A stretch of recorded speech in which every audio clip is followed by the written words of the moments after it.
que le monde des ténèbres t'a donné est détruit par le sang de Jésus. Toute autorité que le monde des ténèbres t'a donnée est détruite par le sang de Jésus.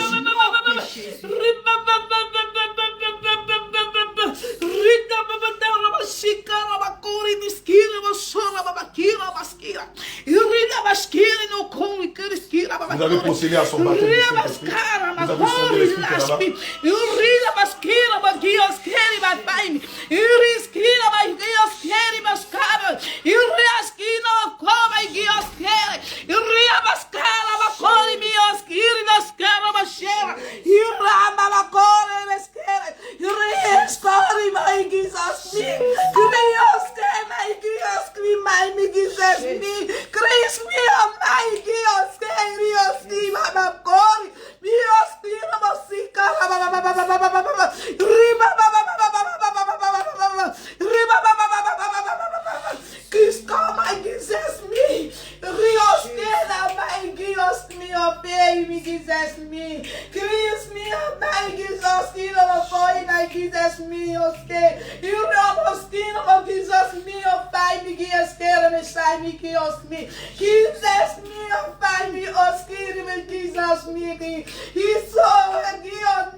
Selon le livre de 1 Jean 4, verset 1. Mes chers amis, ne croyez pas tout ce que vous prétendez avoir l'esprit. Seigneur Jésus, si c'est réellement toi qui as parlé au travers d'elle, Seigneur, nous voulons un signe authentique. Un signe authentique. Seigneur, sur la base de Jean 4, verset 1 qui dit, mes chers amis, éprouvez tout esprit, car plusieurs esprits, car plusieurs faux prophètes sont descendus au milieu de nous. Si c'est toi l'esprit de la prophétie, si c'est toi le Dieu des prophètes et des esprits, Seigneur, nous voulons un signe tangible, un signe tangible, un signe tangible, un signe tangible, un signe tangible, un signe tangible, afin qu'elle ne soit pas égarée et afin que par elle, que d'autres ne soient pas égarés. Saint-Esprit de Dieu, nous voulons un signe tangible. Seigneur, je veux la tangibilité de ta présence dans la vie de ta servante. Seigneur, quel est le nom de baptême que tu lui donnes? Puisque nous savons qu'à lui, tu peux aller au ciel. Quel est le nom de baptême que tu lui donnes? Et quelle est sa feuille de route?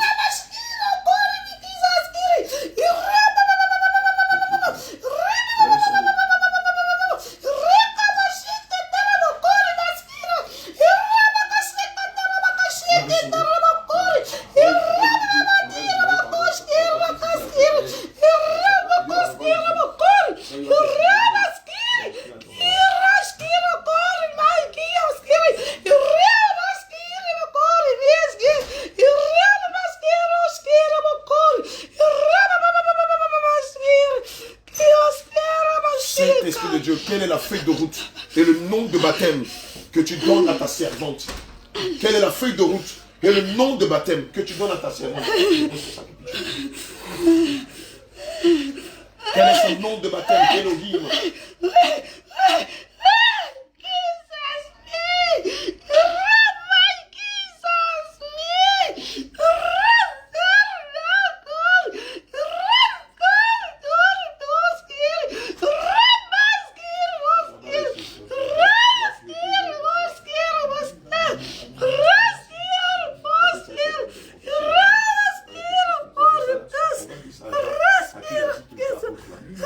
Respira, corpo.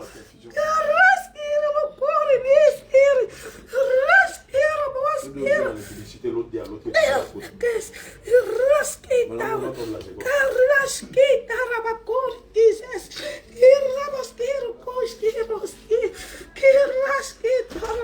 Saint-Esprit de Dieu, si c'est réellement toi qui te manifeste au travers d'Annick, Seigneur, tu m'as dit que le nom ne peut porter nom païen et hérité du royaume des cieux.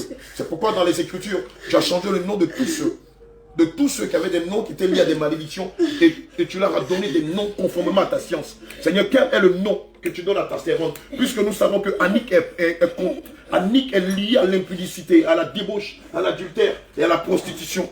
Nous savons que le nom Annick est le nom d'une sirène et est quelqu'un de colérique. Quel est le nom de baptême que tu donnes à ta servante? Et quelle est sa feuille de route, Seigneur Jésus? Bien-aimé, il est important de sonder les esprits. Il est important de sonder les esprits. Il est temps de sonder les esprits. Il est important de sonder les esprits. Après la délivrance, quand l'esprit se manifeste, il est important de le sonder à la lumière de la parole, à la lumière de la saine doctrine. Et ne soyez pas, je vous dis la vérité, enfants de Dieu, vous les hommes de Dieu, vous les servants de Dieu qui êtes aux affaires, ne rigolez pas avec. Parce qu'une délivrance, un baptême du Saint-Esprit qui est mal opéré, c'est un esprit qui va régner dans l'église et qui va donner des prophéties de démons, qui va tromper la bergerie. Et il est bon pendant le baptême du Saint-Esprit d'utiliser la rigueur de la parole de Dieu, d'utiliser verset après verset et d'utiliser beaucoup d'autres, on va dire beaucoup d'autres techniques pour sonder les esprits, pour savoir si c'est réellement l'Esprit de Dieu. Parce que ça aussi parle en langue. Saint-Esprit de Dieu, si c'est toi, quelle est sa feuille de route? Et n'oubliez pas, n'oubliez surtout pas que les esprits humains, c'est-à-dire les sorciers, ont la capacité de prendre le nom de Jésus et se faire passer pour le Saint-Esprit. C'est pourquoi il faut les sonder à la lumière de la parole de Dieu. Et ça, on ne badine pas avec ça. Parce que si vous laissez un esprit dans le corps d'une femme, d'une brebis du Seigneur, c'est cet esprit-là qui va vous donner de fausses révélations, des fausses prophéties et qui va créer la confusion et le chaos au milieu de l'assemblée des saints. C'est pourquoi lors du baptême du Saint-Esprit, je vous exhorte à être rigoureux. Rigoureux, n'ayez pas peur. La personne ait 100 ans, 20 ans, 40 ans de ministère. Quand elle arrive devant vous, il ne s'agit plus de la personne, il s'agit des esprits. Et n'oubliez pas que les esprits usent de malus et de ruse pour tromper bon nombre d'enfants de Dieu. Saint-Esprit de Dieu, si c'est toi, quel est le nom de baptême que tu donnes à ta servante? Le Seigneur a changé le nom d'Abraham. Il a changé le nom de Sarai. Le Seigneur a changé le nom de Gédéon. Alléluia. Le Seigneur a changé le nom de Pierre. Amen. De Simon Pierre, c'est ça.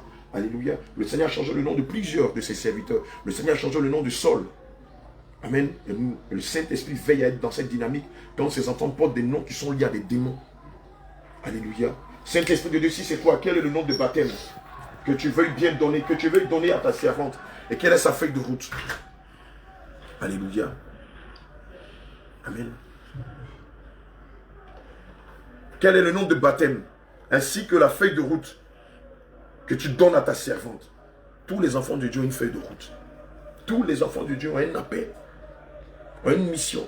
Elle n'est pas seulement réservée aux hommes de Dieu, elle est réservée à tout le corps du Christ.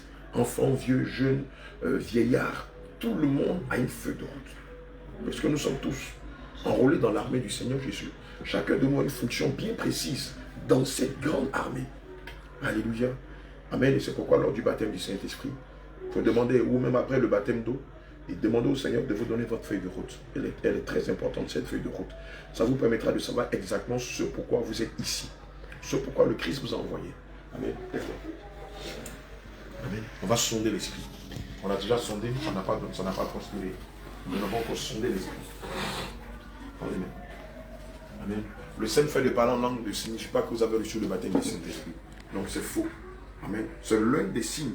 Mais cela n'est pas la confirmation du signe. Puisqu'il y a plusieurs signes. Mais les signes les plus patents, ce sont les fruits de l'esprit. Les fruits de l'esprit vont venir confirmer ou corroborer que vous avez reçu le baptême du Saint-Esprit. Sinon, le diable aussi parle en langue. Oui, le diable aussi donne des visions. Le diable aussi donne des révélations. Le diable aussi parle.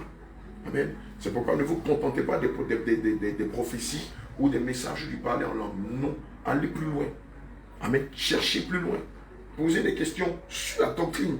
Et puis arrêtez de poser des questions aux esprits pour les demander est-ce qu'on célèbre la Noël. Ils ont déjà le code passe. Si vous demandez à un démon si on fait la Noël, il vous dira non, on ne fait plus la Noël. Allez plus loin. Posez des questions qu'ils n'ont pas l'habitude d'entendre. Lorsque vous sondez les esprits, Posez-leur des questions qu'ils n'ont pas l'habitude d'entendre. Évidemment, toujours sur la base de la parole de Dieu. Vous verrez. Amen. Alléluia. Et il y a un facteur qui est très important. Amen. Est-ce que j'ai besoin de le dire? En principe, le démon ne supporte pas le nom de Jésus. Et si c'est une entité démoniaque qui est là, lorsqu'on va appliquer Philippiens 2, verset 10 à 11, le démon va se mettre en genoux. Mais si c'est le Saint-Esprit, il va encore nous donner d'autres signes que c'est lui. Amen. C'est indéniable. C'est indéniable. Alléluia. Garde cette position. Saint-Esprit de Dieu, dans ta parole, dans le livre de Jean 1, dans le livre de Jean 4, verset 1, il est écrit, n'ajoutez pas foi en tout esprit, mais sondez les esprits pour savoir s'ils sont de Dieu. Car plusieurs faux prophètes sont descendus au milieu de nous. Seigneur Jésus, si c'est réellement toi qui anime Annick, Seigneur, nous voulons des signes tangibles. Seigneur, tu m'as enseigné que le parler des langues à lui seul ne suffit pas pour confirmer que quelqu'un a reçu le baptême du Saint-Esprit. Seigneur, tu nous as dit que tu es un Dieu vivant. Et lorsque tu saisis quelqu'un pour transmettre un message incompris, tu l'utilises ou tu utilises un autre canal pour donner le message de façon compréhensible. Seigneur, si c'est toi qui as parlé, nous voulons d'autres signes. Et l'un des signes que je te demanderai ce matin, c'est son nom de baptême ainsi que sa feuille de route. Seigneur, c'est son nom de baptême et sa feuille de route. Car nous savons que les noms qui sont empreints de démons ne peuvent avoir accès au ciel.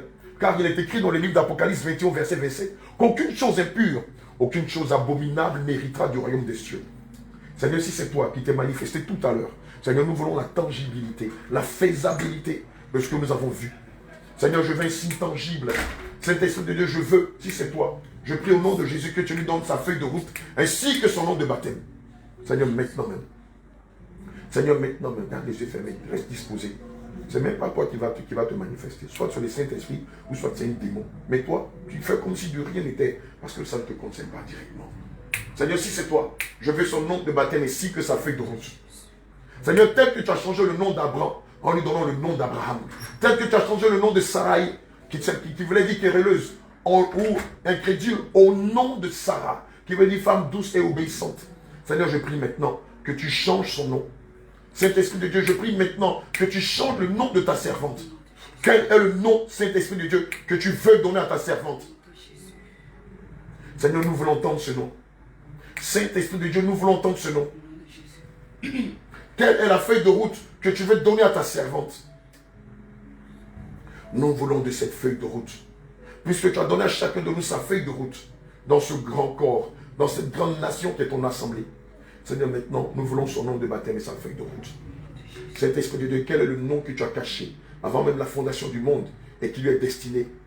Quelle est la mission pour laquelle tu l'as appelée ici-bas depuis qu'elle est sortie du sein de sa mère? Seigneur, je veux ces deux. Je veux ces deux caractères. Seigneur, maintenant, saisis-la. Saisis sa langue comme tu l'as saisi tout à l'heure et donne-nous sa feuille de route. Donne-nous son nom de baptême.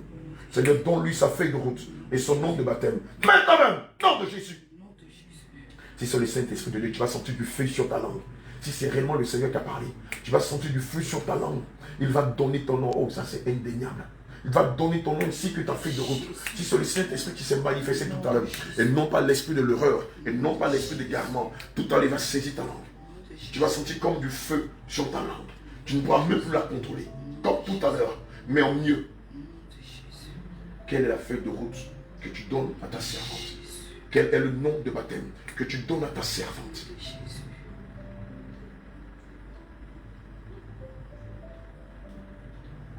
Seigneur, si ce n'est pas toi qui t'es manifesté, que c'est un esprit de confusion qui nous a maudits, si c'est un esprit d'égarement, si c'est l'un des agents de Satan, notre ennemi juré, Seigneur, je déclare au nom de Jésus, comme il est dit dans ta parole selon le livre de Philippiens 2, versets 10 à 11, il est écrit, qu'à la mention du nom de Jésus, tout genou fléchit. Seigneur, si c'est un esprit méchant, j'ordonne maintenant qu'il fléchisse chez nous. Au nom de Jésus. Si c'est un esprit d'égarement, je commande au nom de Jésus qu'il fléchisse chez nous. Au nom de Jésus. Seigneur, si ce n'est pas toi, que c'est un esprit d'égarement qui a saisi sa langue et qui s'est mis à déblatérer des malédictions contre nous, je commande au nom de Jésus qu'il plie chez nous devant le roi des rois. Au nom de Jésus. Qu'il plie chez nous devant le Seigneur Au nom de Jésus. Qu'il plie chez nous devant Au l'alpha. nom de Jésus. Qu'il plie chez nous devant l'oméga. Au nom de Jésus. Seigneur, si c'est un démon qui nous a parlé, je commande au nom de Jésus qu'il plie chez nous devant Au toi. nom de Jésus. Maintenant même. Évidemment, si c'est une entité démoniaque, vous allez voir, dans les secondes qui viennent, dans les minutes qui viennent, l'esprit ne pourra plus s'arrêter. l'esprit ne pourra plus se tenir debout. Il va se mettre en genoux là, maintenant.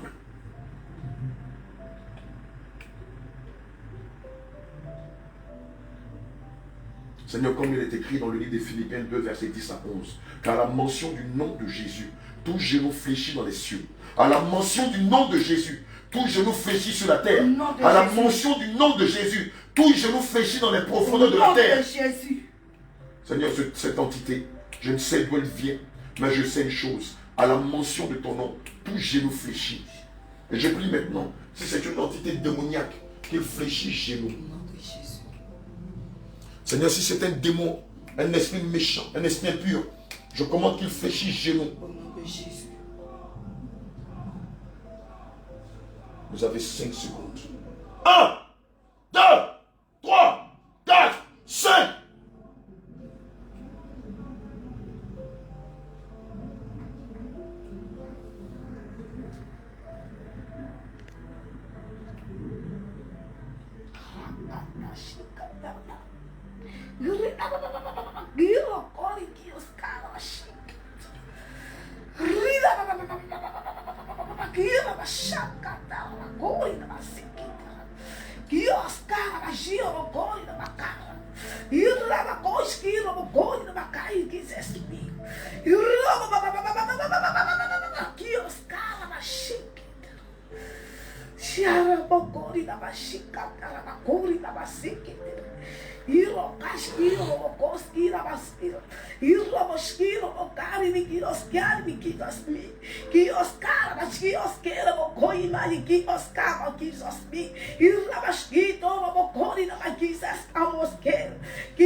Seigneur, nous voulons son nom de baptême ici que sa feuille de route. Seigneur, si c'est réellement toi, nous voulons son nom de baptême et sa feuille de route. Nous voulons son nom de baptême et sa feuille de route. Elohim, tu nous as toujours enseigné de sonder les esprits. Oda Edda.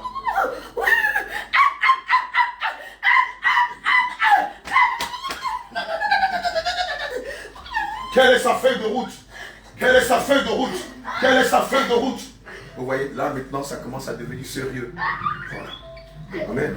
On n'est pas là pour blaguer. On n'est pas là pour blaguer. On prépare l'église pour le ciel. Évidemment, chacun de nous, le Seigneur m'a dit que chacun de nous a une feuille de route et un nom de baptême. Quelle est la feuille de route de ta servante? Quelle est la feuille de route de ta servante, Elohim? Quelle est sa feuille de route?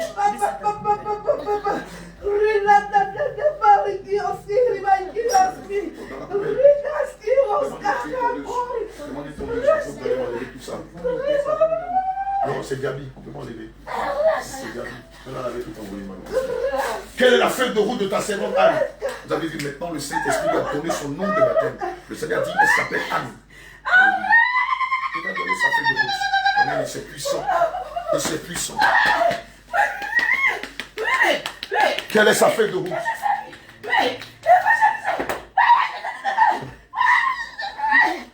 Tondeuse! Tondeuse! Tondeuse!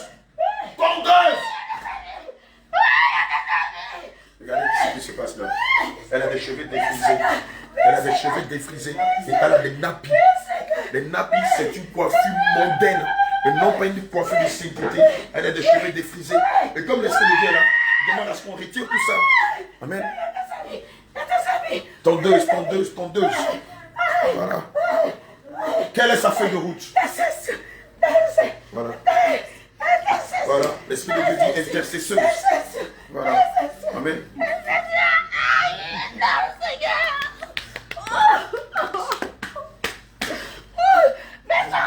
Elle a reçu l'appel. Elle a reçu l'appel dans le monde. Parce que cette fille se moquait d'elle. On la traitait de vieille fille. Elle avait déjà reçu les révélations sur les mèches, sur les voiles, sur les pantalons, sur les vêtements sexy. Les gens ils sont charnels. Quand on enseigne la scène doctrine, les gens nous disent non que c'est vieux jeu, que c'est plus d'actualité. Tous les enfants de Dieu, le Seigneur veille à leur révéler quelques rudiments de la sainte doctrine. On entend des pasteurs qui disent non, que oui, quand on est chrétien, on n'a pas besoin de mettre, on n'a pas besoin de porter le voile et de longues robes. On peut s'habiller de façon mondaine. Vous n'aurez pour voir. Amenez, dépêchez-vous. Il y a une rallonge ici. Il y a une rallonge ici. Il y a une rallonge là-bas. Et la rallonge était là. J'avais ma rallonge qui était là. Oui, je vais faire. Oui, mais ça va, on a un automatique, non? On a acheté là. Regarde là-bas, je dois avoir une chose là-bas. Mes oreilles. Elle est têtue. Elle est têtue. Elle est têtue. Plusieurs fois, le Saint-Esprit s'est révélé à elle. Plusieurs fois, le Saint-Esprit s'est révélé à elle. Lui demandant de le servir. Elle avait commencé. C'est en même temps.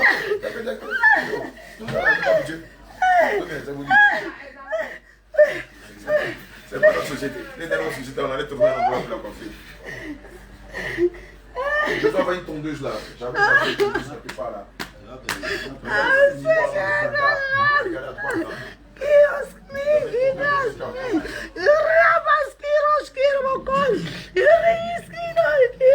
C'est pour ça que le c'est pour ça que le Saint-Esprit ne peut pas bien se manifester. Parce qu'il y a ça sur sa tête, des serpents. On entend des serpents de Dieu qui disent non, j'ai mis une nappie sous mes cheveux. J'ai pris mes cheveux pour faire une nappie. Ma bien-aimée, une nappie là, ça ne plaît pas à Dieu. Non, ça c'est les ça. Enlevez-moi tout ça. Têtu. Dieu a commencé à le Seigneur a commencé à se révéler à elle. Le Seigneur Jésus avait commencé à se révéler à elle. Avant même qu'elle ne vienne ici, le Seigneur a dit de ne jamais mettre de pantalons, de collants ni de cyclistes. Mais malgré ça, le Seigneur lui a demandé de s'habiller avec pudeur et modestie. Le Seigneur lui avait demandé d'enlever les mèches, de mettre le voile quand on le prie, de mettre le voile toutes les fois où il est là. Mais évidemment, puisque le Seigneur ne peut pas se déplacer, il est constamment avec nous. Elle avait bien commencé. Elle avait commencé, pas qu'elle n'avait pas de cadre, ni d'encadreur, mais elle avait déjà commencé à se soumettre. À un moment, son entourage, ses copines, bien aimé, la parole de Dieu dit que les mauvaises compagnies corrompent les bonnes mœurs. Évidemment, comme on n'avait pas d'encadreur, et qu'elle était dans un milieu où ses copines vivaient une vie mondaine, elle a laissé toutes ces choses-là. Or, le Seigneur l'utilisait puissamment. Elle a abandonné ces choses et elle est rentrée dans le monde. Il ne le fallait pas. Bien-aimé, elle a profité pour l'initier à la sorcellerie, pour créer l'instabilité dans son foyer, pour voler ses finances, pour créer les maladies. Ils lui ont même, une nuit, elle dormait, l'ennemi est venu déféquer sur elle. Tout à l'heure, quand on priait, spirituellement, elle avait une odeur de déchet. On ne pouvait même pas s'arrêter pour prier. Là, maintenant, vous voyez, sa odeur a disparu. Amen. Bien-aimé, c'est le lieu pour nous d'exhorter le peuple de Dieu à revenir à l'essence même de la parole de Dieu. Bien-aimé, je vous en prie, sortez des conjonctures. Non, mon pasteur a dit, dans mon église, on ne fait pas. Non, c'est-à-dire, c'est Paul qui a parlé. Bien-aimé, la parole de Dieu est esprit et vie. Si réellement ton but sur le ciel, tu dois te conformer à la parole de Dieu. Romains 12, 2 dit, ne vous conformez pas au siècle présent, mais soyez renouvelés par l'intelligence. Le siècle présent, c'est quoi? C'est les faux cheveux. C'est l'impudicité, c'est les adultères. Le siècle présent, c'est quoi? C'est les mèches, c'est les vêtements sexy, c'est les vêtements qui vous déshabillent. Le siècle présent, c'est quoi? Les stupéfiants, la drogue, les chichas, la cigarette, l'alcool, les jeux vidéo, les films d'horreur, la masturbation, la pornographie. C'est ça le siècle présent. L'idolâtrie, l'attachement aux choses matérielles. L'idolâtrie de WhatsApp, Facebook, Twitter, TikTok, l'idolâtrie de YouTube. On est plus attaché aux réseaux sociaux qu'à Christ. La calomnie, la médisance, l'incrédulité. On vous enseigne la parole de Dieu, vous endurcissez votre cœur. Voilà ce que ça donne. N'eût été son frère, je vous assure, elle s'est morte spirituellement. Il y avait un esprit de mort dans sa vie. Pendant qu'on priait, c'est la première entité que nous avons combattue par la puissance du Seigneur Jésus. Bien-aimé, le Seigneur Jésus t'aime, mais le Seigneur ne veut pas que tu demeures dans la mondanité. Le Seigneur Jésus t'aime, il veut que tu te répandes du péché. Le Seigneur Jésus t'aime, mais il veut que tu fuis les passions de la jeunesse, l'impudicité, la fornication, ces histoires de go et gars. Le Seigneur veut que tu fuis ces histoires de yubi. C'est comme ça que ça s'appelle, non? C'est comme ça qu'on appelle les bénis maintenant. Amen. Bien-aimé, les Écritures disent qu'aucun pédéraste n'héritera du royaume des cieux. Aucun impudique, sur l'Apocalypse 21, verset 8, n'héritera du royaume des cieux. Bien aimé, tu ne peux pas te dire chrétien et tu sors avec un homme. Oh, tu es un homme. Tu ne peux pas te dire chrétienne et tu sors avec une femme. Oh, tu es une femme. Bien aimé, le Seigneur Jésus t'aime. Mais le Seigneur ne supporte pas la vie de péché dans laquelle tu es. C'est pourquoi plutôt, débarrasse-toi de ces choses. Si tu ne peux pas, viens nous rencontrer. Nous allons invoquer l'Éternel et sûrement il va te délivrer. Comme il a fait pour la bien-aimée Annick, en lui donnant non seulement le nom de Anne, mais en lui donnant sa feuille de route. Il dit intercesseuse. Tu connais ton nom de baptême? Le Saint-Esprit t'a-t-il donné ta feuille de route? Le Saint-Esprit t'a-t-il dépouillé des œuvres mortes de la chair comme il a fait pour elle? Regardez, pendant que le Saint-Esprit était là, il tirait ses cheveux. Pourquoi? Parce que le Seigneur a horreur de tout ce qui est lié à la mondanité. Faux cheveux, cheveux défrisés. Je te le dis en vérité, ma soeur. Tu ne pourras jamais aller au ciel avec des cheveux défrisés. Jeune serviteur, jeune chrétien, tu ne pourras jamais aller au ciel avec des deux tons, avec des coiffures à la dernière mode, avec des coiffures, avec des raies. On voit des raies dans tes cheveux ou des figures de style. Tu ne pourras jamais aller au ciel avec. Et tant que tu as ces choses, le Saint-Esprit ne pourra jamais se révéler à toi. Quel accord y a-t-il entre Christ et Bélial? 1 Corinthiens 10, verset 21 dit quoi? Que nul ne peut s'asseoir à la table du Seigneur et à la table des démons. Comme nul ne peut boire à la coupe du Seigneur et à la coupe des démons. À un moment, vous êtes tenu de faire un choix. À un moment, vous êtes tenu de prendre une décision. Oui, à un moment, il faut être radical. À un moment, vous êtes tenu de dire trop, c'est trop. Je suis fatigué de me revautrer dans la masturbation. Je suis fatigué de me revautrer dans le vol, dans le mensonge, dans la colère, dans les passions de la jeunesse. Jusqu'à quand vas-tu te laisser entraîner comme ça, comme je ne sais quoi, par le diable et ses agents? Regardez du coup, ils ont commencé à lui enlever les cheveux. Vous voyez, il y a quand même un calme platonique qui règne en elle. Amen. C'est pour ça quand on entend des gens qui disent, j'ai reçu le Saint-Esprit, vous portez des bagues de mariage. J'ai reçu le Saint-Esprit, vous portez des boucles d'oreilles. J'ai reçu le Saint-Esprit, femme, et tu as un pantalon. J'ai reçu le Saint-Esprit, et tu as des mèches. Tu n'as jamais reçu le Saint-Esprit. Je te dis, tu n'as jamais reçu le Saint-Esprit. Ceux qui ont reçu le Saint-Esprit leur convainc de ne plus retourner à leur vomi. Quand tu dis que tu as reçu le Saint-Esprit, et puis on voit des dieux étrangers sur toi, des parures de Jézabel sur toi, on te voit avec une double vie. Mais le Saint-Esprit va te mettre au pas. De gré ou de force, tu seras tenu de lui obéir. N'est-il pas l'Éternel des armées? Tu l'as reçu. Et en même temps, tu es encore en Égypte. Tu l'as reçu, tu es encore à Babylone. Tu l'as reçu, tu es encore dans le monde. Ce n'est pas le Saint-Esprit que tu as reçu, c'est le diable que tu as reçu. Oui, parce que le diable aussi se déguise en ange de lumière. N'est-ce pas ce que la parole de Dieu dit? Que Satan se déguise en ange de lumière et se ministre en ange de justice. Donc, tu as reçu un faux Saint-Esprit qui te convainc de mettre des bijoux, qui te convainc de mettre des faux cheveux, qui te convainc d'aller dans les salons de coiffure, de défriser les cheveux, aller même jusqu'à les colorer, qui te convainc d'avoir un gars, qui te convainc de sortir avec le mari d'une copine. Ça, c'est le faux Saint-Esprit. N'oublie pas que selon Actes 16, il y avait une prophétesse. Nous, on appelle les combien? Il y avait une soi-disant prophétesse qui avait donné des révélations sur l'apôtre Paul en disant que, écoutez cela, ce sont des vrais serviteurs de Dieu qui viennent du Dieu très haut. Mais comment est-ce qu'ils vont finir par la discerner? Parce que les révélations qui sortaient d'elle, quoi qu'elles étaient vraies, mais le fond était faux. Amen. C'est pourquoi vous, jeunes serviteurs qui êtes dans le réveil, apprenez lors du baptême du Saint-Esprit à discerner avec rigueur les esprits qui se manifestent. Si vous ne le faites pas avec rigueur, le diable risque de les utiliser pour vous tromper et pour vous amener dans le décor, c'est-à-dire en enfer. Alléluia. Toi, jeune chrétien qui est encore dans la mondanité, jeune chrétienne qui est encore dans la mondanité, le Seigneur Jésus t'aime. Tu as encore le temps de te repentir. Tu as encore le temps d'abandonner tes mauvaises voies. Tu as encore le temps de rechercher la paix avec Christ, de rechercher cette véritable intimité avec Christ par une vie de sainteté. Le livre d'Hébreux 5, verset 23 dit et que l'esprit, l'âme et le corps soient conservés irrépréhensibles lors de l'avènement de Jésus-Christ. Bien-aimé, et le livre d'Éphésiens 5, verset 27 nous enseigne que Christ vient chercher l'église sans tache ni ride. Alléluia. Bien-aimé, prépare-toi. Prépare-toi. Et je t'en prie, si dans ta communauté, dans la communauté dans laquelle tu es, on ne te prêche pas tout ce que tu entends dans le réveil, frère, je ne vais pas te mentir, sors. D'ailleurs même là, il n'y a rien de bon dans ces communautés. Ça pue la mort, ça pue l'enfer, ça pue le cadavre. Sors de là-bas, viens te joindre à nous et préparons-nous pour le ciel. Nous avons un seul but qui nous a été donné par le Seigneur Jésus-Christ, rassembler ces brebis de par le monde, les encadrer, leur enseigner sa doctrine, prépare leurs lampes et leurs huiles pour son avènement. C'est ceux-là qu'il a qualifiés de vierges sages, selon le livre de Matthieu 25. Alléluia. Que le Seigneur te bénisse. C'est fini. Terminé. Samedi, oui.